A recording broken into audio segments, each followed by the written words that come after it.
Nueva derrota del Estado colombiano en la disputa limítrofe que enfrenta con Nicaragua. By 14 votes to 2, Por 14 votos contra 2, declara que es competente sobre la base del artículo 31 del Pacto de Bogotá al pronunciarse sobre la controversia entre la República de Nicaragua y la República de Colombia. La Corte rechaza el argumento de Colombia de que era un asunto que ya había sido resuelto, que era cosa juzgada en la primera decisión, y dice que tiene competencia para conocer de este asunto. La Corte Internacional de Justicia, que en el 2012 ya había fallado contra los intereses de Colombia, se declaró competente nuevamente para revisar y decidir sobre las ambiciones que tiene Nicaragua sobre territorios marítimos colombianos. La posición de Colombia es muy clara, Colombia respeta el derecho y le pide a la Corte Internacional de Justicia que también lo respete, que respete su propio fallo donde hubo cosa juzgada. Hubo un empate en ese punto. 8 magistrados consideraron que la Corte debería haberse declarado incompetente. Tras conocer la decisión, en tono enérgico, el presidente Juan Manuel Santos decidió que el país no comparecerá más ante la Corte Internacional de Justicia y que buscará negociaciones directas con Nicaragua. En este pronunciamiento, que es de forma, la Corte de La Haya ha incurrido en unas contradicciones de fondo. Primero, no respetó su propia sentencia del año 2012. Segundo, desconoció su estatuto, que le indica que no puede reabrir un caso ya cerrado. Y tercero, pretende aplicar a Colombia un tratado del que no hacemos parte, como es la Convención del Mar. Hoy, en el programa La Noche de NTN 24, el canal de las Américas, hablan los protagonistas de la noticia. Desde Ámsterdam, Holanda, el agente de Colombia ante la Corte Internacional de Justicia, Carlos Gustavo Arrieta, explica el significado de la decisión tomada por los jueces de La Haya y las implicaciones que tendrá la no comparecencia del país ante la Corte. Los internacionalistas Juan Daniel Jaramillo y Carlos Patiño explican las consecuencias que genera el fallo y debaten sobre la imparcialidad de la Corte y si fue a tiempo o tardía la decisión del gobierno colombiano de dejar de acudir ante ella. Comienza la noche bajo la dirección de Claudia Gurizati. Buenas noches. La noche bajo la dirección de Claudia Gurizati enciende las luces para que usted vea el punto clave de la noticia. Soy Jefferson Beltrán, bienvenidos. La noticia: Colombia no seguirá compareciendo ante la Corte Internacional de Justicia dentro del proceso que adelanta para dirimir el diferendo limítrofe que enfrenta con Nicaragua. La noticia: pese a las excepciones preliminares presentadas por Colombia, el Tribunal de La Haya determinó que era competente para revisar 2 demandas, ambas de Nicaragua. La primera de ellas tiene que ver con un supuesto incumplimiento de Colombia a la decisión que le fijó nuevos límites con Nicaragua en noviembre del año 2012. Y la segunda son las ambiciones de Nicaragua, que quiere ampliar su plataforma continental en territorios del Caribe que le pertenecen a Colombia.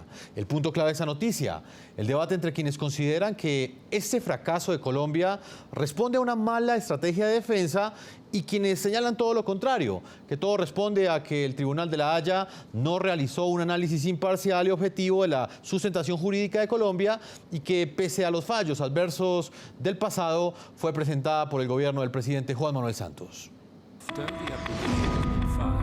La primera demanda sobre la que se pronunció este jueves la Corte Internacional de Justicia tiene que ver con el fallo que ese mismo tribunal emitió el 19 de noviembre de 2012.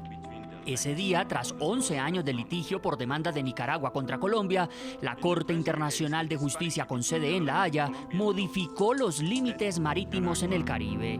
A Nicaragua le fueron cedidos cerca de 75.000 kilómetros cuadrados de mar.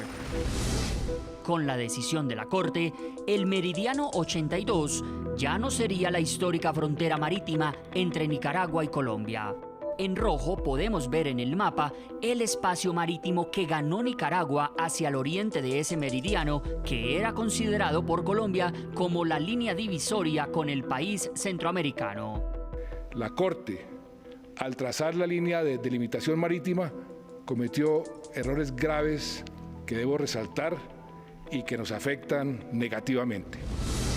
En el mismo fallo, la Corte Internacional de Justicia ratificó la soberanía de Colombia sobre la totalidad de las islas de San Andrés, Providencia y Santa Catalina. Al mismo tiempo, dejó enclavados a Quitasueño y Serrana, 2 de los 7 cayos de ese archipiélago colombiano.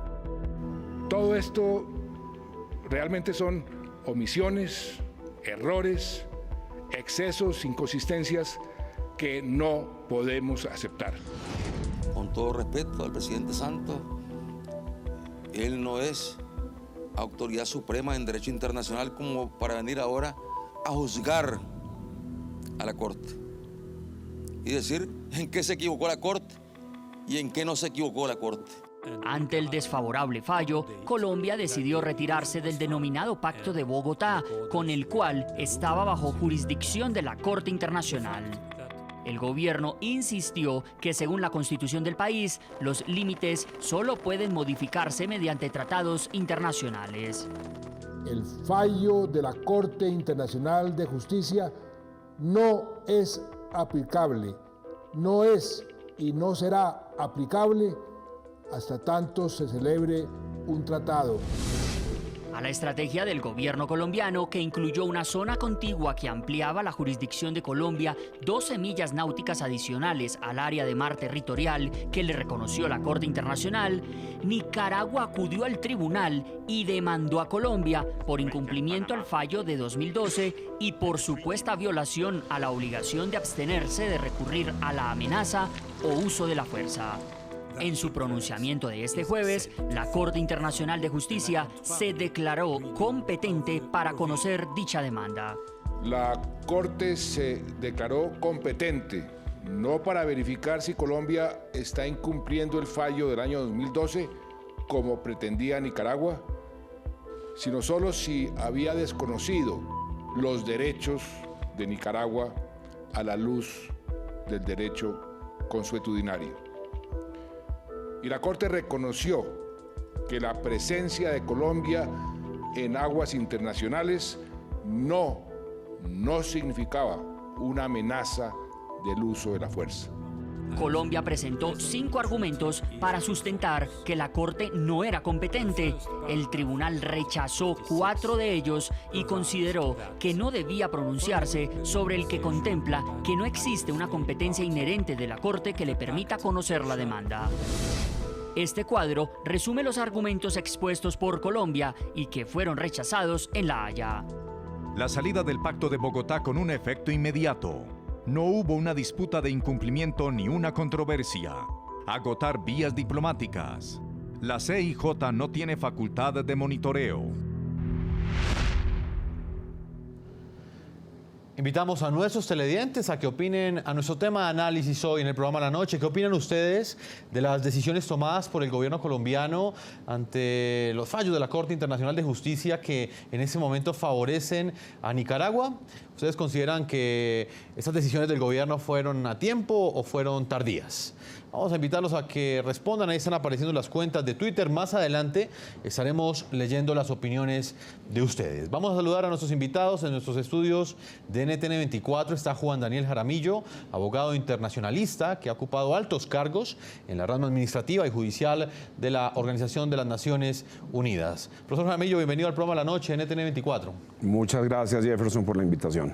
También está Carlos Patiño, internacionalista, profesor de la Universidad Nacional de Colombia, autor del libro Las guerras que cambiaron al mundo. Profesor Patiño, bienvenido a La Noche. Hola, buenas noches.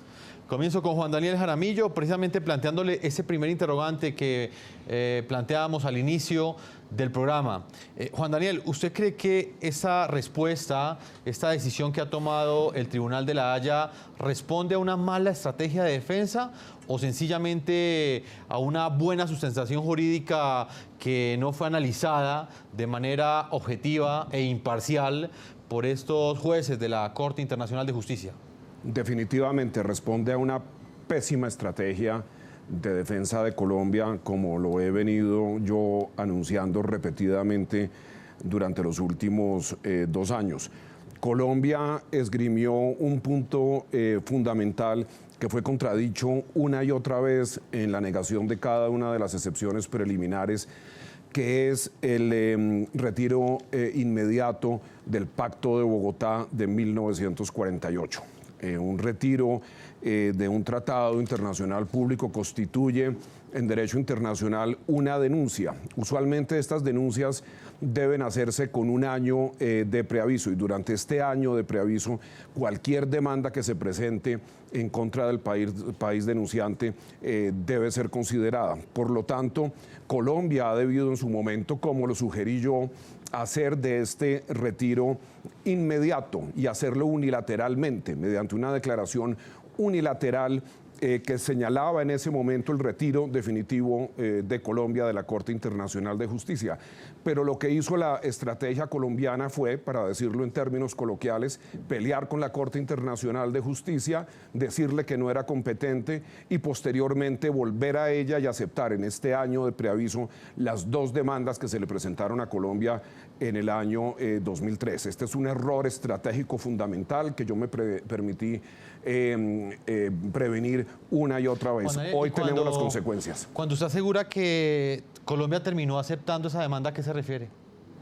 Aceptando la presentación de las demandas. Colombia, durante este año de preaviso que le dio a la Corte Internacional de Justicia, se notificó de dos demandas. Una de ellas, en virtud de la cual se le solicitaba a la Corte Internacional de Justicia que obligase a Colombia a cumplir el fallo de noviembre 19 del 2012, y la otra en la cual se le solicitaba a la Corte la declaratoria de plataforma continental extendida al oriente del archipiélago de San Andrés y Providencia. Juan Daniel, a su juicio, ¿el error fue haberse notificado de esas demandas o haber presentado precisamente esas excepciones preliminares? Haberse notificado y haber presentado las excepciones ante un fallo inconsistente, incongruente y claramente ilegal, como yo me permití señalarlo en su momento, del año 2013, del año 2012. Colombia ha debido, en uso de su soberanía y en defensa de la integridad territorial, retirarse en ese momento de manera definitiva de la Corte Internacional de Justicia. Pero lo que hizo fue denunciar el pacto, señalarle un efecto inmediato con un argumento jurídico bastante dudoso, y posteriormente aceptar dos nuevas demandas. Hoy tenemos las consecuencias. Daniel, pero esas excepciones preliminares no estaban diseñadas como un muro de contención para de alguna manera enfrentar lo que finalmente sucedió, y fue esa decisión de la Corte Internacional de Justicia que se declaró competente y no aceptó el juicio o la argumentación colombiana, que aseguraba que al renunciar al Pacto de Bogotá, la Corte Internacional de Justicia de manera inmediata no iba a ser competente. Estas excepciones preliminares no estaban diseñadas como un muro de contención para defenderse en caso de que sucediera lo que finalmente pasó. No, no están diseñadas como un muro de contención, como lo señala usted coloquialmente, para defenderse de las demandas de Nicaragua.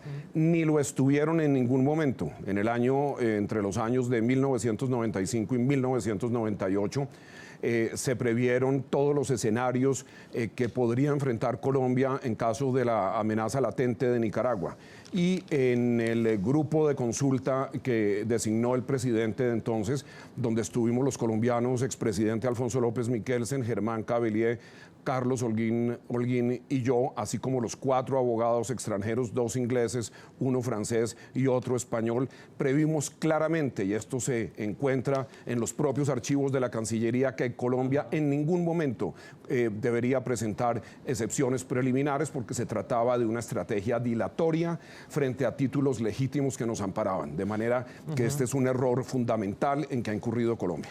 Profesor Jaramillo, permítame hoy con Carlos Patiño, internacionalista, profesor de la Universidad Nacional. Carlos, ¿qué opinión tiene usted frente a este planteamiento? ¿Cree que fue un error en la estrategia de defensa o sencillamente estamos ante un caso de una corte que no entrega garantías y no estudió la defensa colombiana de manera imparcial? Mire, Jefferson, yo pues quiero ser muy respetuoso de los temas del derecho internacional y ahí no quisiera incurrir, digamos, de forma detallada, pues porque no es mi área de trabajo. Pero sí quiero señalar un tema de fondo que involucra o que implica este fallo de la Corte, y es que lo que deja entrever este fenómeno es que el Estado colombiano no tiene una política sólida de defensa de las fronteras y sobre todo no tiene una política sólida de defensa de las áreas marinas y submarinas. El tema de Nicaragua no es un tema de ahora, no es un tema ni siquiera del fallo de 2012, es un tema que arranca desde el año 2000, que arranca incluso desde la década de los años 90 en todo el tira y afloje sobre Nicaragua, las pretensiones nicaragüenses con respecto a San Andrés y Providencia, cómo van y vienen, y al parecer el Estado no ha forjado una concepción clara ni de la defensa de los territorios marítimos ni de la defensa de los territorios de fronteras. No hay un proyecto geopolítico. Lo peor, no hay ni siquiera una consistencia del Estado en quién lleva las demandas del Estado, en quién representa al Estado y cómo se mantiene, digamos, la capacidad del Estado para defenderse en esta perspectiva. Adicionalmente, el Estado colombiano no se ha mostrado, y aquí quiero marcar, digamos, un punto importante frente a la perspectiva del derecho, es que los estados tienen una palanca con dos extremos que siempre funciona igual, que por un lado es el extremo de la diplomacia y por el otro lado está el extremo del belicismo. Es decir, los estados requieren tener capacidad notoria de que un territorio les interesa y les es importante. Y en los últimos años hemos visto varios ejemplos de este fenómeno en distintas partes del mundo con distintos grados de, digamos, demostración y capacidad real frente a la conformación del Estado y los territorios. El Estado colombiano no ha sido claro en esa política, no ha sido contundente, y no solamente no ha sido contundente, sino que ha permitido que Nicaragua además siga planteando obviamente nuevas demandas. Me parece a mí que la posición del gobierno nacional hoy en anunciar que se retira cuando el pleito está abierto, cuando ya había presentado unos alegatos, deja entre las manos abiertas a que Nicaragua y la Corte termine fallando a favor de Nicaragua, porque Colombia se retira sin ninguna posibilidad de contradecir o sin ninguna posibilidad de contravenir incluso a las condiciones, pero en medio de una argumentación jurídica importante.